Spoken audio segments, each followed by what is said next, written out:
All right, let's dive in today.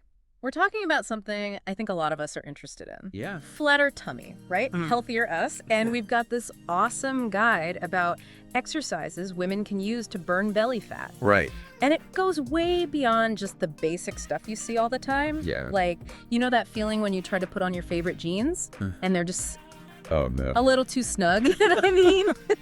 I've been there. Yeah. But the interesting thing is it's not just how we look. Right. We're talking about visceral fat. Okay. The fat that's way down deep inside around your organs. Oh, wow. And that visceral fat, that's the stuff that can lead to some serious health problems. Okay. Heart disease, type 2 diabetes. So this is bigger than just Much bigger. how our genes fit. It really is. This is about our health. Absolutely. Inside and out. So let's break it down. This guide we have, how does it say we should deal with belly fat? Well, right off the bat, it addresses this big myth that it's all about crunches, crunches, crunches. Oh, really? Like that's all you got to do. Yeah. But actually, what you eat Oh, okay. plays a huge role in how much belly fat you have. So it's not just about going to the gym? No, not at all. It's about what we're eating. It's both. This guide says there are three main things you got to focus on when you're thinking about food and belly fat. Okay, I'm ready. Give it to me. First up, protein. Got to have it. Okay. It's how you build muscle. Right. And muscle burns more calories than fat does. Yes. Even when you're just sitting around. Oh, so even if I'm just like, Exactly. You're still burning more with more muscle. I like that. I like that. Here's the interesting part though. Okay. Healthy fats are important too.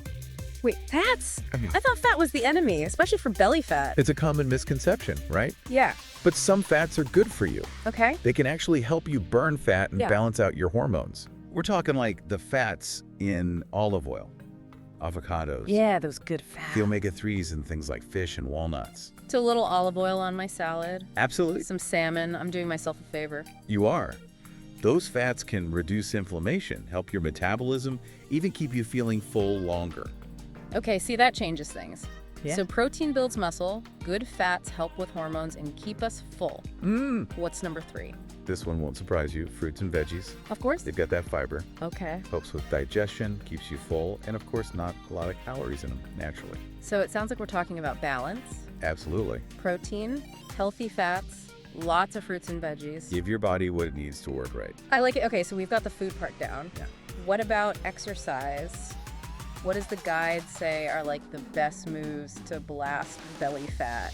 It's not about just one thing. Okay. It's about variety. Just like with food, you don't want to limit yourself. Keep it interesting. Exactly. It talks about different categories of exercise. They all work together for a well-rounded routine. I like that. Okay, so break down these categories for me. What are we talking? All right, first up, the classic, cardio. Okay, cardio, so like running. Running is great. Still a good one. Yeah, burns calories, good for your heart. Right, right. And to make it even better, the guide talks about interval training. Okay. So you switch between running really hard Yeah. and then slower jogging or resting. Okay. And that helps you burn more calories, get in shape faster. So it's like add that to your regular run and get more out of it. What if you don't love running though?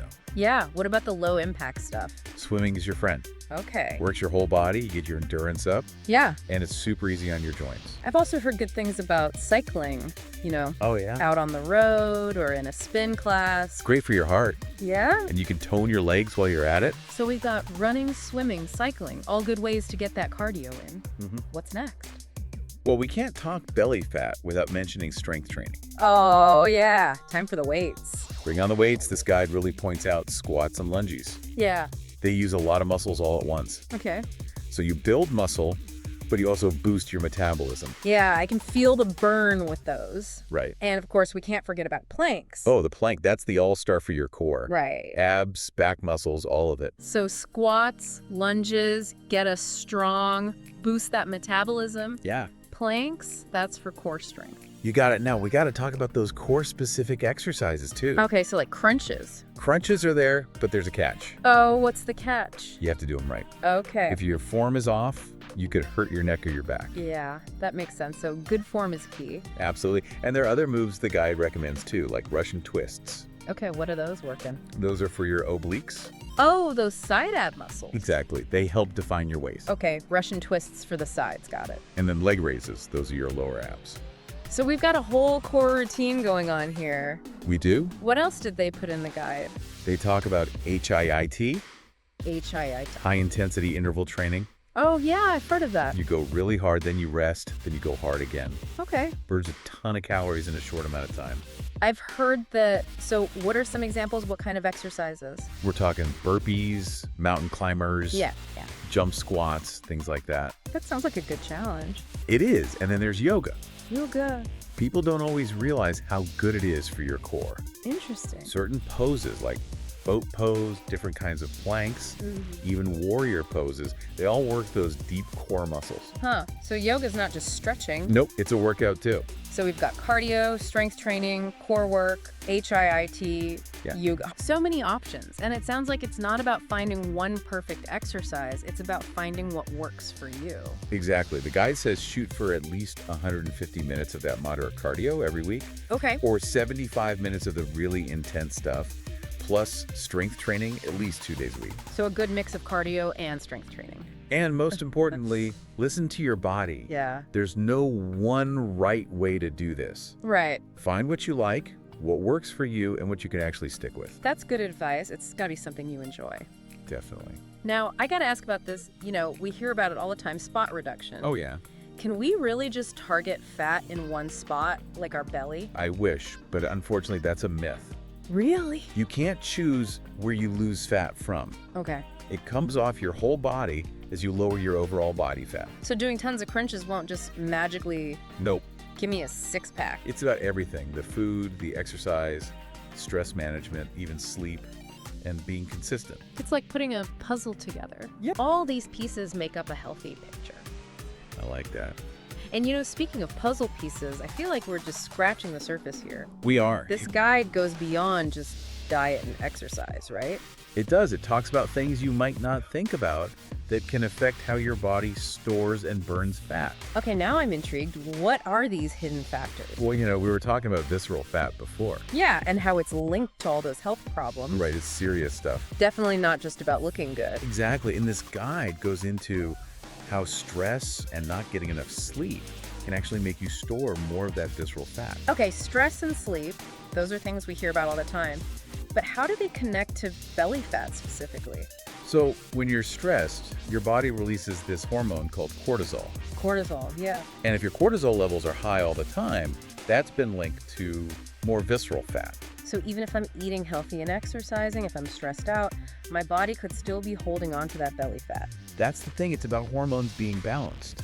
Okay. And stress can mess that up. So what can we do about it? I mean, life is stressful. Are we supposed to just avoid all stress? Well, getting rid of all stress is probably not going to happen. Right. But the guide suggests finding ways to manage it better, you know, healthy ways to deal with it. Okay. Things like meditation, yoga, even just taking some deep breaths. Yeah. Spending time in nature, anything you enjoy that helps you relax. So finding those little moments of peace. Yeah, to counteract the stress. I like that. What about sleep then? How does that fit into all of this? When you don't get enough sleep, your hormones get messed up, Okay. including the ones that control your appetite, your metabolism.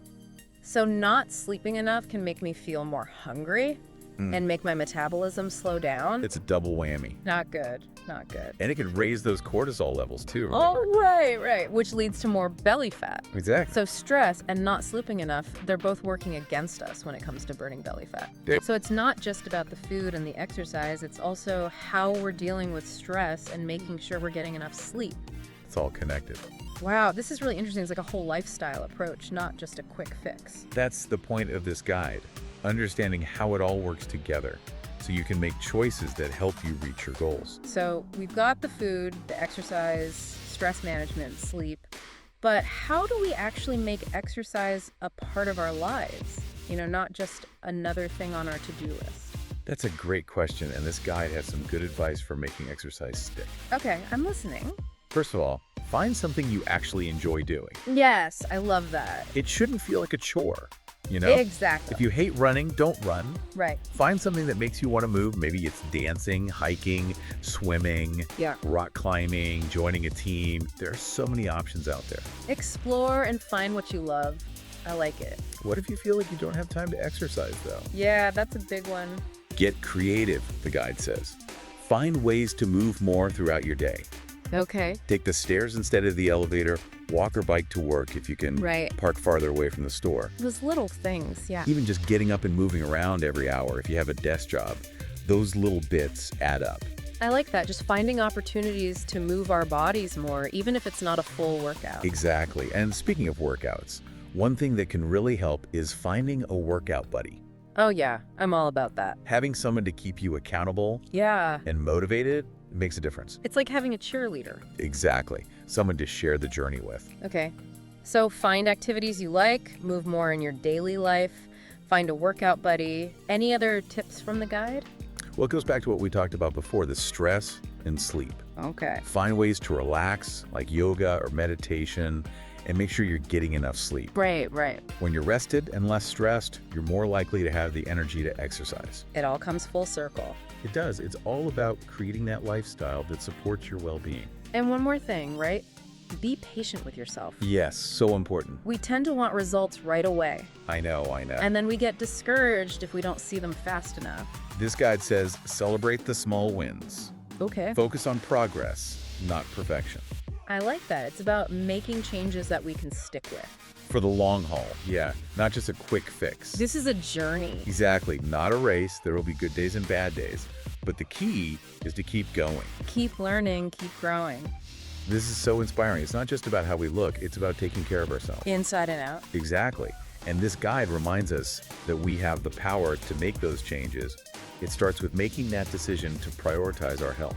I love this deep dive. We've learned so much, not just about exercises, but about all these other things that go into being healthy It's about food, movement, stress, sleep. and being kind to ourselves. Absolutely. It's all about nourishing our bodies and minds. I love that. So before we wrap up, what stands out to you the most from this guide? You know what's really cool is how this guide is all about finding what works best for you. Yeah.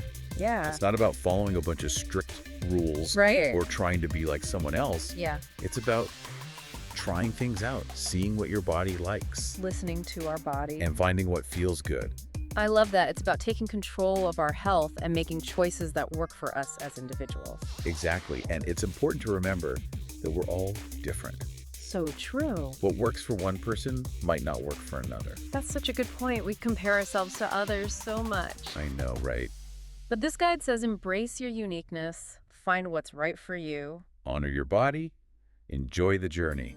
You know, as we're talking about this whole finding what works for you thing, I'm noticing how much this guide talks about the mental side of fitness. Yeah. It's not just about the physical changes, it's about how exercise makes you feel inside. Oh, absolutely. That connection between exercise and how you feel mentally, that's powerful stuff. Yeah, like when I'm working out regularly, I feel more confident, less stressed, Right. just happier overall. It's those endorphins. They do wonders. Yeah. Exercise can really help with stress, anxiety, Yeah. even some of those feelings of depression. It's like a natural mood lift. So it's a win-win, taking care of your body and your mind at the same time. Exactly. And when you feel good mentally, emotionally, Yeah. it's easier to stay motivated and keep going with those fitness goals. It all kind of feeds into itself. It's like exercise gives you the power to take care of yourself in every part of your life. I like that. That's a great way to put it. And then you hit those goals, you feel good about yourself. Great. That can boost your confidence in other areas too. It's amazing how everything's connected, our physical health, mental health, confidence, it all plays together. It really does. This guy does a great job of showing us that. We've learned so much about these exercises for belly fat. But even more than that, this whole approach to being healthy, the food, managing stress, sleep, finding activities we enjoy, not being too hard on ourselves. It's about taking care of the whole you. Yeah, I love that. As we wrap up this deep dive, any final words of wisdom for our listener? I'd say remember that even small changes, if you do them consistently, they add up over time. Yeah. Don't try to do everything at once. Right. Start with one small thing, make it a habit, and then build on that. Progress over perfection, right? Exactly. And I want to leave our listener with a question to think about. What's one little thing you can do today to start using what we've talked about? Oh, I like that. It could be anything. Adding more veggies to your dinner. Yeah. Trying a new yoga class. Taking 10 minutes to meditate. It's all about that first step and then keeping moving forward on your journey. To a healthier, more confident you, this has been awesome. We've uncovered so much valuable stuff, not just about belly fat, but about living a life that feels good. It's about nourishing your body, mind, and spirit. That's it for this episode of The Deep Dive. Until next time, keep exploring, keep learning, and keep striving to be the best version of yourself.